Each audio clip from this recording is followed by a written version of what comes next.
कि आज अगर आप लोग नहीं समझे तो आने वाली नस्लें माफ़ नहीं करेंगी। हमें आपको मुस्लिम समाज के साथ साथ सभी अल्पसंख्यक लोगों को और ख़ास तौर से हमारे चाहे दलित भाई भी हों, उनको सबको मिलकर करके एक इत्तेहाद कायम करना होगा और उस इत्तेहाद के तहत हमें इस जंग को लड़ना होगा। हम ना तो इस देश को छोड़ सकते हैं, ना ही हम अपने मज़हब के साथ में कोई समझौता कर सकते हैं। हमारे इस देश को आज़ाद कराने में हमारे बुजुर्गों का खून पसीना शामिल है, तो ना तो हमसे हमारी कोई मजहबी आज़ादी को इस देश की कोई ताकत छीन सकती है, ना ही हमारे इस मुल्क से हमें कोई निकाल सकता है। आज संभल में देखें, काम हमारा सिर्फ प्लेसेस ऑफ वर्शिप एक्ट को बचाना नहीं है, बल्कि हमारा इस मुल्क के अंदर उस अखलाक को, उस तहज़ीब को, उस भाईचारे को, उस संविधान को बचाना है जिसको कि बार बार तोड़ने की कोशिश की जा रही है। मस्जिद हो, मदरसा हो, कब्रिस्तान हो, दरगाह हो, बार बार हमले करना ये कोई इत्तेफाक नहीं हो सकता।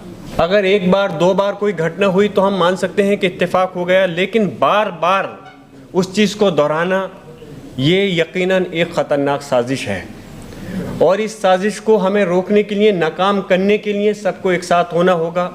याद रखना, ये आज़ादी हमारी जो मज़हब की आज़ादी है, ये सिर्फ हमारा मज़हब आज़ादी नहीं देता, बल्कि हमारा संविधान का आर्टिकल 25 हमें इजाज़त देता है कि हम किसी भी अपने मज़हब को मानें, उसको इख्तियार करें और उसका हम प्रचार करें। प्रचार करने की आज़ादी तो बहुत दूर की बात है कि आज हम अपने इबादत गाहों की हिफाजत ही नहीं कर पा रहे।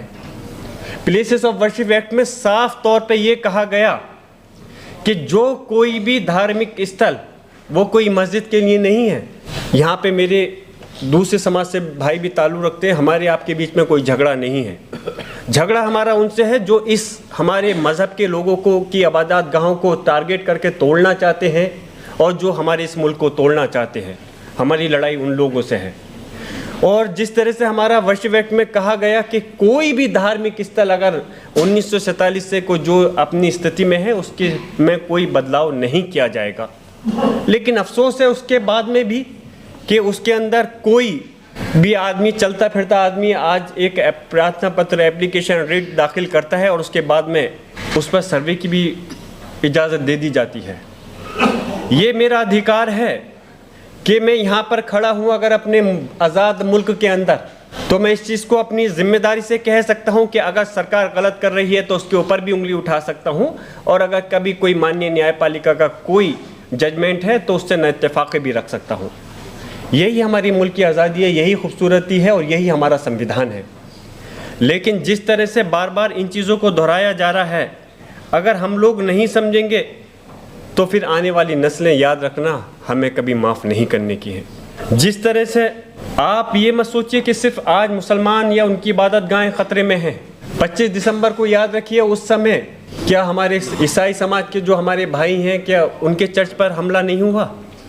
याद रखना, जब नफ़रत बढ़ जाती है तो वो फिर कभी किसी धर्म को नहीं देखती।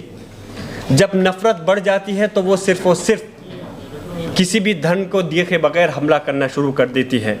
आज के जिस तरह से संभल, मथुरा, बनारस को प्रयोगशाला बनाने की कोशिश की गई, संभल के अंदर हमारी जो संभल की शाही जामा मस्जिद है, कोई 2-4 साल नहीं, जब प्लेसेस ऑफ वर्शिप एक्ट में 1947 का जिक्र आ गया और वो 400-500 साल पुरानी मस्जिद है, तो उसके ऊपर लगातार सवाल उठाना और कोर्ट के चक्कर लगा करके उसको विवाद पैदा करना, ये एक सोचे समझे साजिश है। हमने अपने संभल के अंदर क्या करा?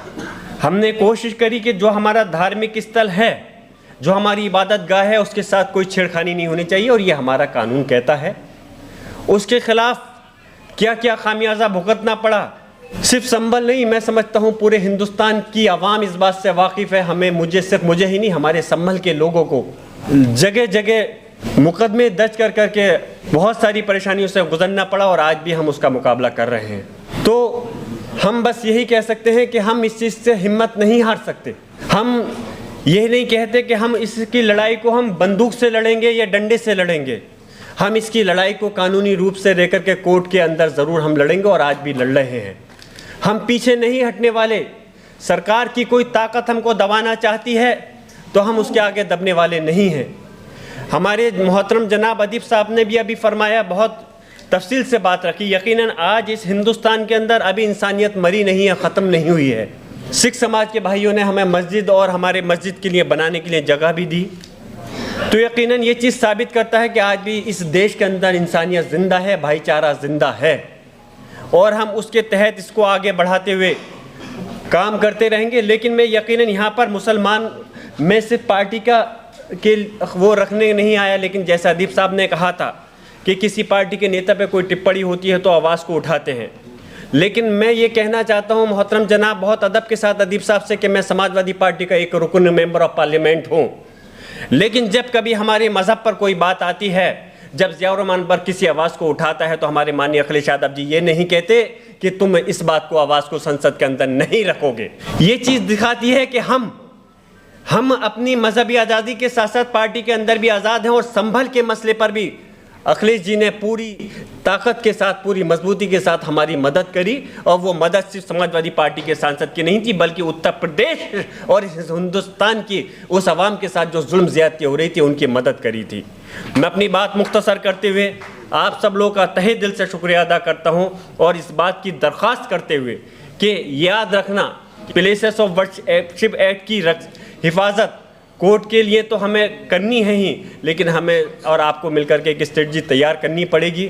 मैं अपनी बात ख़त्म करते हुए यहाँ पर आप सभी दरख्वास्त के दरमियान में आकर के मुझे बोलने का अपना मौका मिला।